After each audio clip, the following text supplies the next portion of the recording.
with me, and you'll be in a world of pure imagination.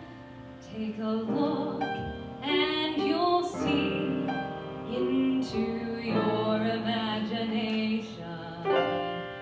We'll begin with a spin, traveling in the world of my creation. What we'll see will defy explanation. If you want to feel paradise, simply look around and view it. Anything you want to do it. Want to change the world? There's nothing to it. There is no life I know to compare with pure imagination. Living there, you'll be free if you truly wish to be.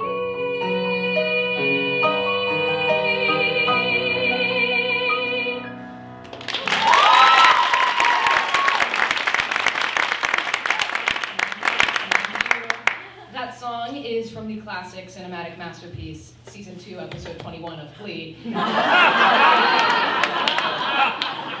please give it up for Dan Williams! I'm Sydney, you may know me. Here we are, in the beautiful Sutton Pavilion, surrounded by the bright lights of Irving Avenue. 3 years ago, when I was sitting in this very room, inhaling mac and cheese from the cart, I could have never imagined being able to get up here and do this. And I have an active imagination. You may be able to tell this from the everything about me, but I was a strange child. A short list of my recess greatest hits. Tried to start an a cappella group, a la Pitch Perfect, complete with Pitch Perfect. Complete with a very long mashup that I made, not being performed tonight, sorry everyone. Told scary stories at lunch to a very captive child audience. Started an art class, not a club. I was the teacher. Wandered into restricted areas looking for leprechauns, and had an imaginary wedding to Harry Potter himself, complete with rings and vows. I step up to the altar. The grass across from the playground as far away from any adult as possible. This is an intimate ceremony. I'm wearing a beautiful Bobby Jack t-shirt, my best flare jeans from Justice, and my veil is a sequined newsy cap that's somehow also leopard print. And I take his imaginary hands, and I look into his imaginary eyes, and...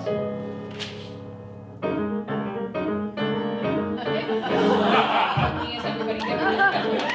Welcome to the wedding. I'd appreciate your going even more. I mean, you must have lots of better things to do. Not a word of it to Paul. Remember, Paul, you know the man I'm gonna marry, but I'm not because I wouldn't ruin anyone as wonderful as he is.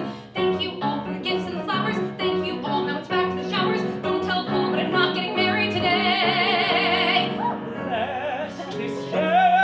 No, sorry. I didn't mean that. I definitely want to get married. I'm already like 9. My prospects are drying up. And Harry are definitely madly in love because he's in a book I like.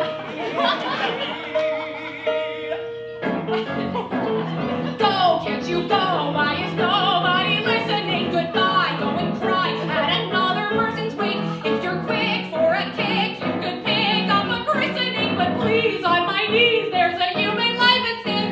Look at it, here, do you want to see it? It isn't only Paul who ruining his life, you know, we'll both of us be losing our identities. Telephone my analyst about it, and he sent me a Monday about my money on the clothing in the Hudson with the other garbage. I'm not well, so I'm not getting married. I'm not getting married. Clear the hall, because I'm not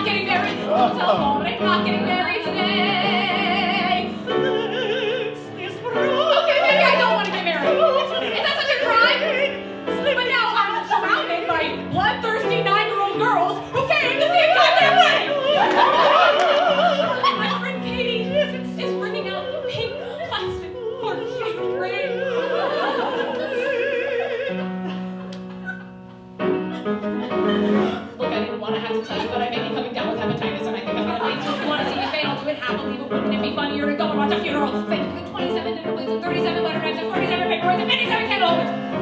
I am not getting married. See, I'm not getting married. Let us pray that we're not getting married today.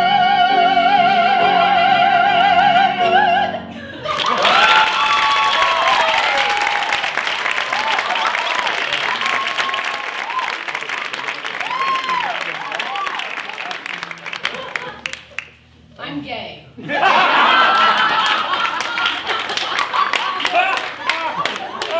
First time I've ever said that. Just kidding, of course.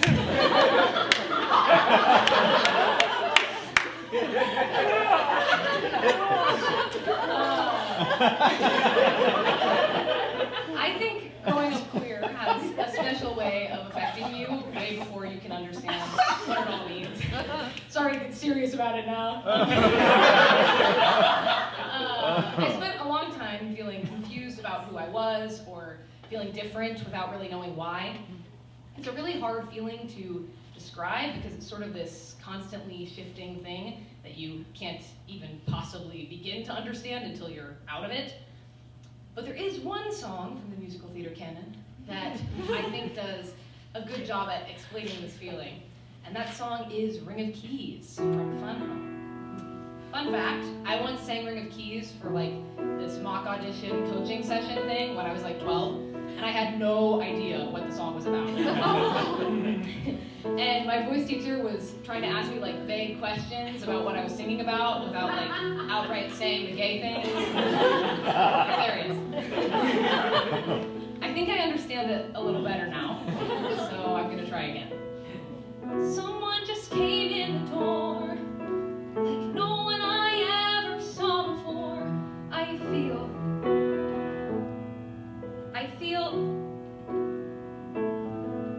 I don't know where you came from. I wish I did. I feel so dumb. I feel your swagger and your bearing and the just right clothes you're wearing, your short hair and your dungarees and your lace-up boots and your keys. Oh, your ring of keys.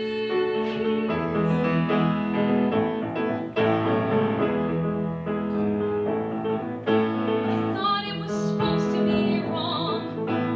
You seem okay with being strong. I want to.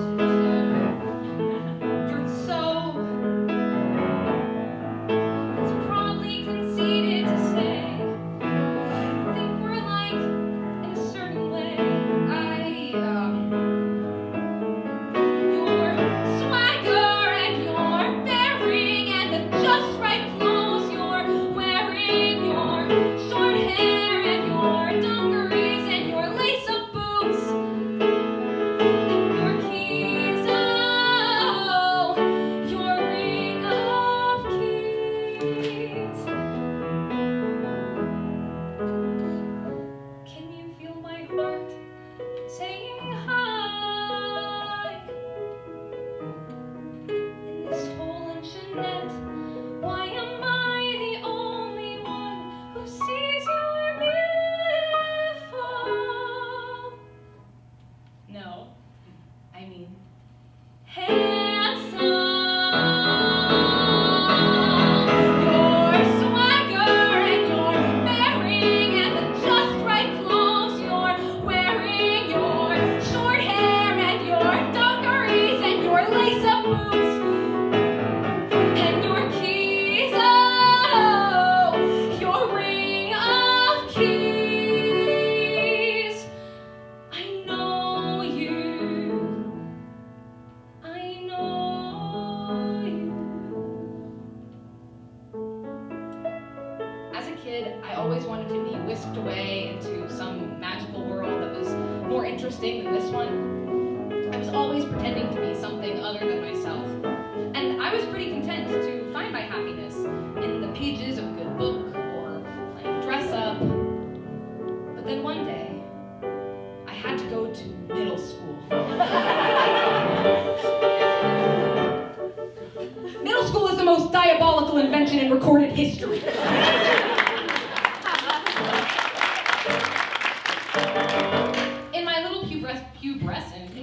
pubescent brain. I was not like other girls, and no one could ever possibly understand me. The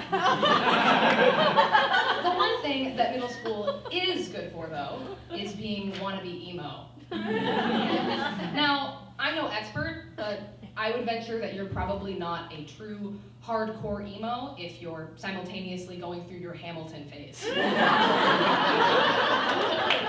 Emo music is fucking awesome, though, and if you don't believe me, here's a medley.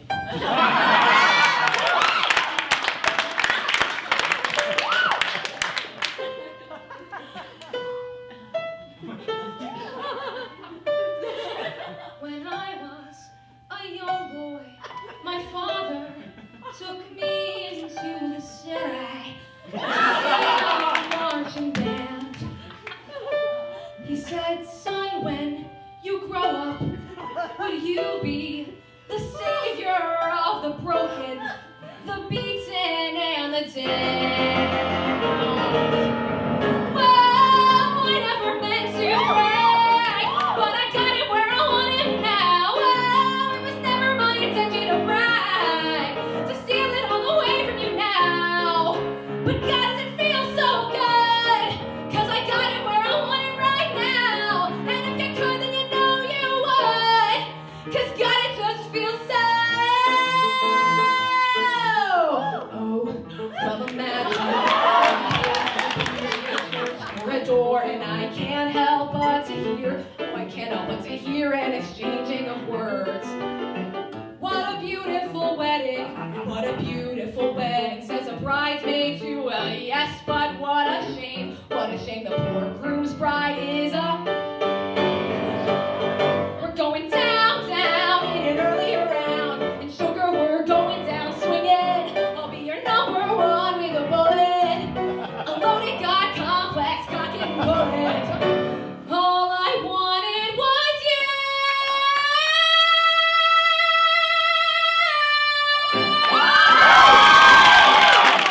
I'm chiming with a haven't you people ever heard of closing the goddamn door? No, it's much better to face these kinds of things. The sense of poison rationality.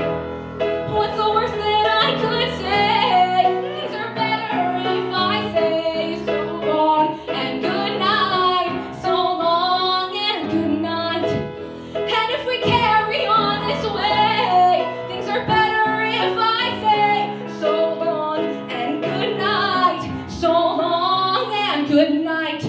Oh, who am I kidding? Now let's not get overzealous here. You've always been a huge piece of shit, and if I could kill you, I would. But it's frowned upon in all 50 states.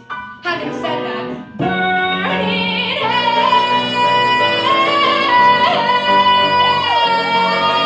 Na na na na na na na na na na na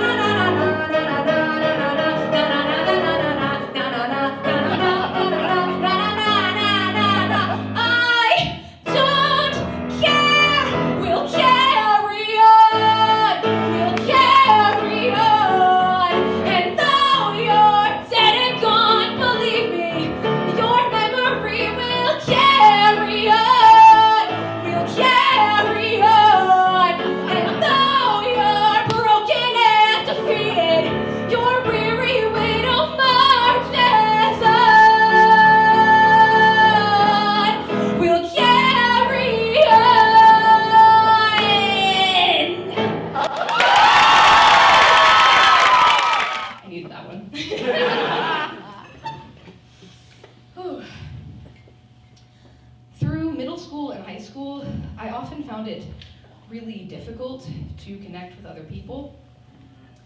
I was such a vivacious kid, but when I grew up, I realized I was terrified of the real world.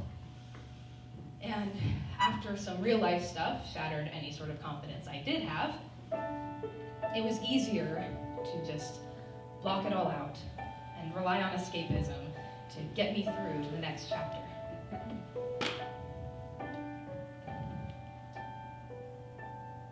I'd rather be sailing, yes I would, on an open sea. I'd stand at the railing if I could,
from her little pink iPod plugged into the kitchen speaker. Oh no, she's already crying.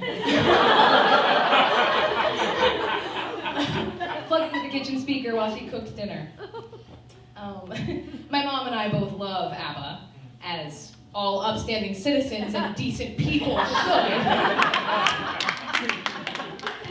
My mom's favorite ABBA song, Slipping Through My Fingers, is actually not on ABBA Gold, but every time it was on, she would take my hand and she would look at me with these eyes that I couldn't understand yet. Once, when I was 18, the summer before I left for college, my mom came into my room and asked to talk. And then she started to cry. Her mom and her sister were about to move across the country, and her life was about to become a lot lonelier. I had never seen her like this, and for the first time in my life, I comforted my mother while she sobbed. And I held her on my childhood bed, knowing that I was leaving too. There's a statistic that says that by age 18, you've already spent 90% of your time with your parents. I think I understand those eyes now. School bag in hand, she leaves home in the early morning, waving goodbye with an absent-minded smile. I watch her go with a surge of that well-known sadness, and I have to sit down for a while. The feeling that I'm losing her forever, and without really entering her world. I'm glad whenever I can share her laughter, that funny little girl. Slipping through my fingers all the time, I try to capture every minute, the feeling in it. Slipping through my fingers all the time, do I really see what's in her mind? Each time I think I'm close to knowing, she keeps on growing, slipping through my fingers all the time. Sleep in our eyes, her and me at the breakfast table. Barely awake, I let precious time go by. And when she's gone, there's that odd melancholy feeling, and a sense of guilt I can't deny. What happened to the wonderful adventures, the places I had planned for us to go? Well, some of it we did, but most we didn't. And why? I just don't know. Slipping through my fingers all the time, I try to capture every minute, the feeling in it. Slipping through my fingers all the time, do I really see what's in her mind? Each time I think I'm close to knowing, she keeps on growing, slipping through my fingers all the time. Sometimes I wish that I could freeze the picture and save it from the funny trips of time, slipping through my fingers.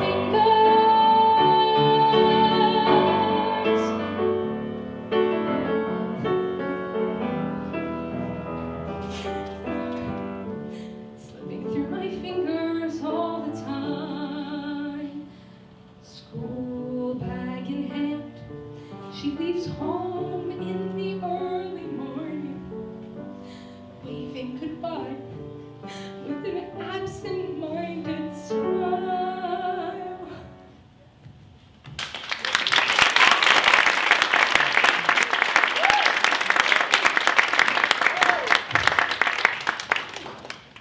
Here, tissue.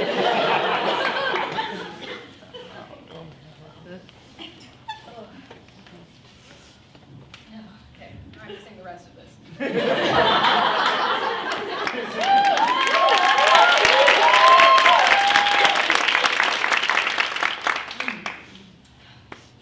I got older, I got sadder and lonelier. I think in some ways that's just a fact of growing up, but for me it felt utterly inescapable. I became less of myself, less weird and less loud.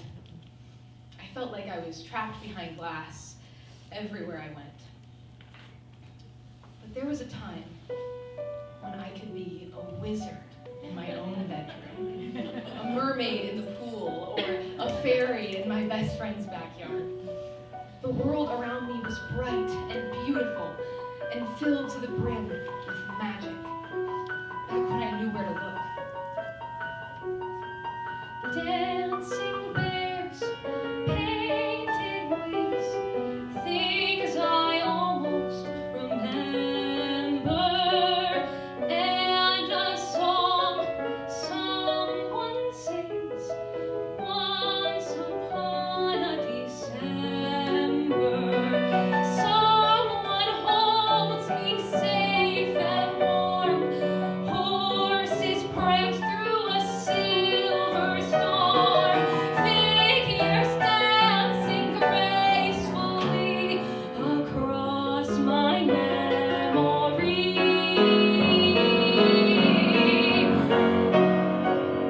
Try to remember when life was so tender that no one wept except the willow.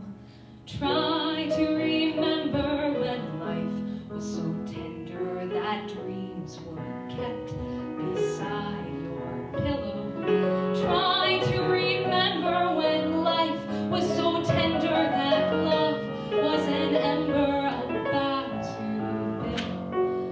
Try to remember, and if you remember, then follow, follow, follow, follow, follow.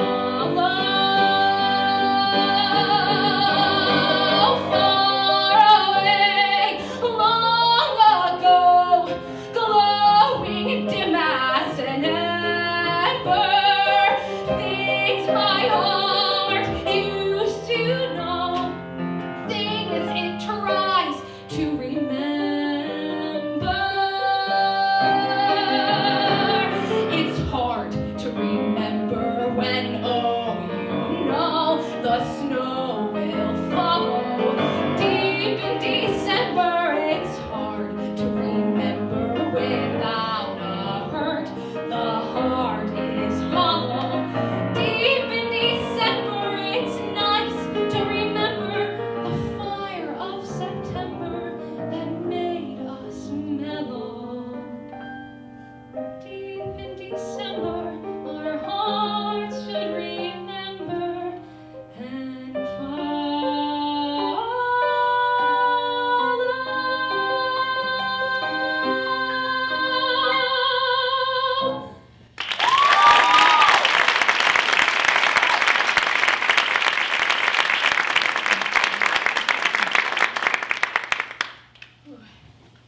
When I first came to this school as a little baby freshman, I was sure someone at admissions must have made a mistake.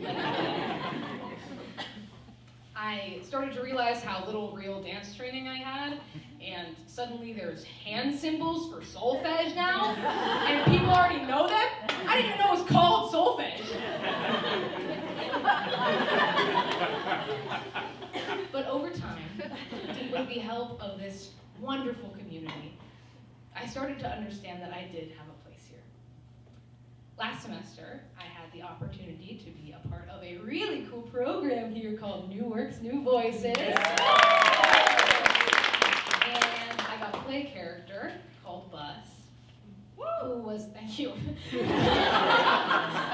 who was unlike any leading lady I had ever encountered before. All the things about myself that I thought I had to cover up were the parts of her that shined the most. I didn't realize I was still carrying the 18-year-old version of myself with me until then. And suddenly,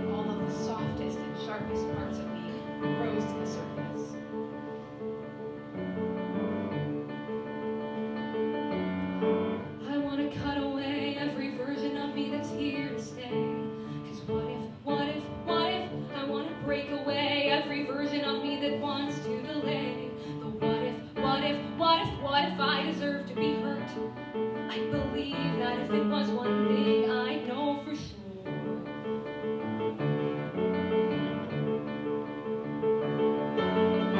I wanna know what's coming, trust what's inside, he's not already running. 'Cause what if I have to control what's coming? Maybe this is the storm that ends it all by numbing. This what if, it's not that I don't wanna live, I just don't know how to live like this. Again and again and again, and again and again and again.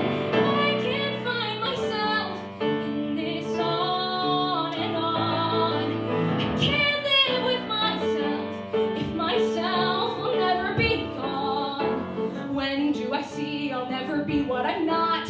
Wait for the bus that I'll never get on. So I just find myself at the bus stop,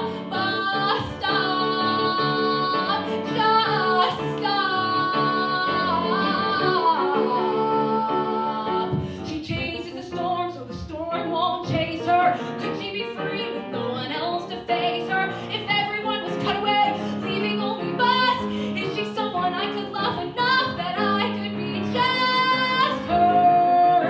Again and again and again and again and again and again and again. 'Cause all I see ahead of me is everyone behind me. And I'm scared, and I'm alone, and I'm cold, and I'm driving, and I'm driving. Where am I driving?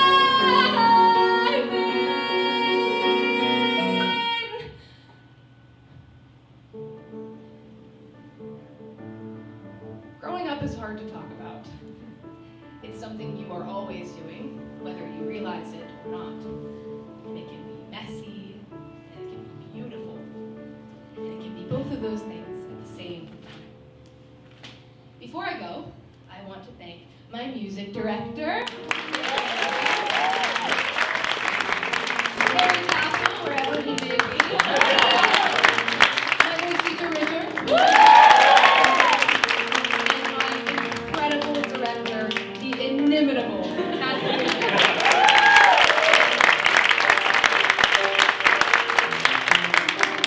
I also have to acknowledge how grateful I am to be standing in this room with all of you. This place has changed me. This messy, loud, beautiful group of people has taught me when I've fallen, taught me the things I hold closest to my heart, and filled and surrounded me with love and joy and magic. So my final thank you is to all of you. You guys inspire me every day. And I love you, or whatever. So thank you. You can't spend your life looking backwards. But you can't forget all of the people you used to be either. I am still 7-year-old me, a married woman, who believed in fairies. And I am still 17-year-old me, who couldn't even believe in herself. As you get older, you start to see the ugly parts of the world first. And it can be so easy to forget a time when you saw magic in the leaves and the clouds and the old forgotten trinkets. But you have to try.